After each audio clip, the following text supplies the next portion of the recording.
My Muse. I know it's a really scary time out there for everyone across the globe. And I'm not going to stand here and try to comfort anyone, because I'm not the person who should be doing the comforting. I have spent a lot of time trying to comfort those I love. And I'm not saying that I don't love you, Muse, but yeah. So I want to say a couple of things. I don't really have any idea what I want to talk to you about, Muse, but I felt it was important to actually address the elephant in the room. I should be afraid like everybody else. I am in my, not going to say how old I am, but I am not a spring chicken, but I am a healthy spring chicken or fall chicken. I'm not a winter chicken, I'm a fall chicken. I wish I were still a summer chicken, but ain't no way until someone invents a time travel device. But I am not terribly afraid right now, and I attribute a couple of things to that. The first reason why I'm fairly confident that I'm not afraid is because I have written and dealt with so many post-apocalyptic scenarios that I am almost numb to them. And some of the things that I have written in my books are far more frightening, if they were to come true, than what we're dealing with right now. And I understand that what I've written is fiction and what we're dealing with is reality. But as any writer will tell you, the things that we dream of very often become as real as anything else. And I am not kidding about that. I have found myself in many a situation where I am experiencing something and I have to stop myself and go, wait, is this reality or is this something that I wrote about? And I think that is just attributed to the fact that many of us writers dive so deep down the holes, those rabbit holes that of our own invention, that it sometimes becomes hard to discern between that which we have written and that which we have experienced. Because there are certain scenarios in some of my books that I spent so much time and effort with that in my head I experienced them. And so, I mean, I wrote 13 books in the iZombie series. In my head and in my heart and my mind, I've experienced that. So I kind of have to cut myself some slack there. Now, the other reason I attribute to my lack of fear is that, for some strange reason, throughout my life since childhood, I have not feared the things that I should fear. I don't fear tornadoes, for example. My dad and I, growing up in northern Indiana, my dad and I used to sit out on the front porch during tornado warnings, and in one instance, we watched a tornado go by, not directly in front of our house, but a mile or so away. We watched it, and we sat there. We just watched, and we laughed, and we talked about it. We weren't afraid of it, and I grew up like that, and it also, part of it also has to do with the environment in which I grew up in. It was not a pleasant environment. It was an incredibly dysfunctional and sometimes dangerous family. So when you grow up around things like that, you kind of become hardened to them, which is, I'm not saying that's right or wrong. I mean, no, it is wrong. It is wrong to raise a child in that kind of environment, but that's how I grew up. And I got away from it as soon as I could. And I'm not blaming anybody. There's no one to blame. Well, there are people to blame, but I'm not going to. Fortunately, I had my father to cling on to and know that he was always there for me to protect me from all the things that were going on. That's not what I want to talk about. Now, is it? See, I just dove down another rabbit hole. But I there are things I should be afraid of. For example, as I am wont to say, the other day, my wife and I were at a restaurant, one of our favorite restaurants, and this very small, petite little older woman comes in and starts talking to the server, and it gets a bit heated, and the manager comes out, and she was older, this woman starts to become threatening, and very much so.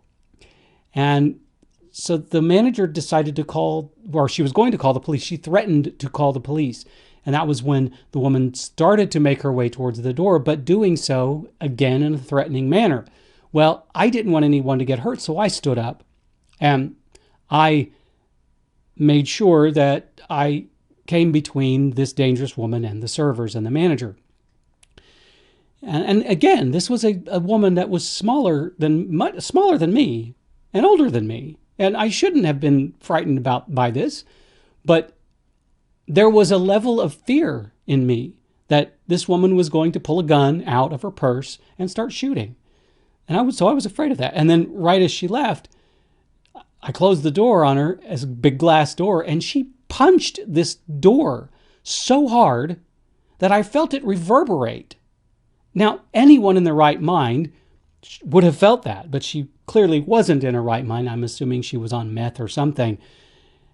And I was shaken a little bit by that. And I probably shouldn't have been, although the fear of having a gun pulled on you does tend to frighten people. And, there are other things. I for the longest time, I was irrationally afraid of getting lost. Thanks to Google and Android phones, I don't really fear that anymore. But that's where I am right now, and why I'm probably not sitting in fear of what's going on. But, maybe I should, but I don't think so. I don't think this is a reason to panic. I think this is a reason to be cautious. But, who knows? And it doesn't, maybe it helps that I just finished, me and the editor just finished Fear. It is in the hands of the publisher now and ready to be published. I have no idea when the date is going to be, but I have a feeling it's going to be soon. I think it's going to be released for pre-order very soon. But that book right there was dealing with somewhat of a pandemic, just a very different one. And so I have spent the last 2 months dealing with that. And as I said, we writers are a quirky little bunch. And it is sometimes just really hard for us to discern what is real and what is fiction. And so in my mind, I've already dealt with a pandemic. And it's I finished the book. Granted, it's going to be a series, but, they made it through. I can't give anything away. No, I don't want to do that. But, I experienced it. So I guess maybe part of me is just like, okay, I've already done this. Just wait it out and it'll be fine. And the good news is that in all this, being a full-time writer, I'm used to being quarantined. I'm used to working by myself. I'm used to working at home and having no one but the cats to talk to until my wife comes home from work. So this whole quarantine thing is old hat for me. But for those that it's not, for those of you who are experiencing something like this for the first time, especially you creative types, now is a great time to dive in. If, there are things that we must do as creative types that we don't like to do. For instance, marketing. Ugh. It's a 4-letter word that has more than 4 letters. Now would be a great time to try to figure out new ways to market. Now would be a great time to figure out an efficient way to format your books. Or now would be a great time to start a new series. But of course, here's the kicker. I guarantee you, I so guarantee you that in a few months, we're going to see a deluge of books about pandemics. It's going to happen because that's what people do. Remember when the Twilight series came out and how many vampire books hit the shelves because of the popularity of that? People are going to write pandemic books. Please, please, unless it is your shtick, stay away from pandemic books because there's going to be too many of them released in a few months. Avoid it. Because people are already over it. We are super saturated with the news about COVID-19, and people are not going to want to read a fiction book when this is all over. They're going to want to forget about it.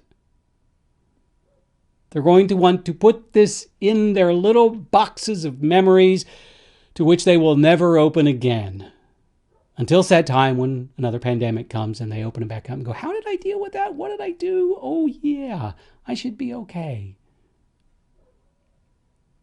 So, gosh golly, use a bit of common sense and a bit of empathy. Because empathy right now is exactly what this country, this world needs. Which is a great segue for Hopetown, right? Hopetown was released. It's full of empathy. In fact, the main character of Hopetown discovers his empathy when the thing that happens to him happens. And if it weren't for his empathy, this discovery of this empathy, he would not be able to survive what he does. So if you're looking for a little hope in this awful situation, pick up Hopetown and read it. And for those of you who are worried because I keep calling it a quirky romance, don't worry about that. It's not a typical romance. I wrote it. It's not typical in any way, shape, or form. It's more about surviving and falling in love while you do survive. It's not a bodice ripper. There's no sex. I don't have a six-pack ab on the front cover. So there's your clue right there. And it's full of my usual snark and wit. So that's not me patting myself on the back. I heard that as it came out of my mouth. Anyway, Muse, I got to shut up now. I know that I tend to ramble on, and right now there's more time to ramble on than usual, so I'm going to shut up because you probably have a lot of other writers to go console and give ideas to now that they have more time to work with those ideas. Anyway, Muse, thank you very much for hanging around with me and having this chat. Be safe, be careful, be cautious, and be aware. And be empathetic. Okay? I know you will. Why? Because, Muse, you, my friend, are awesome!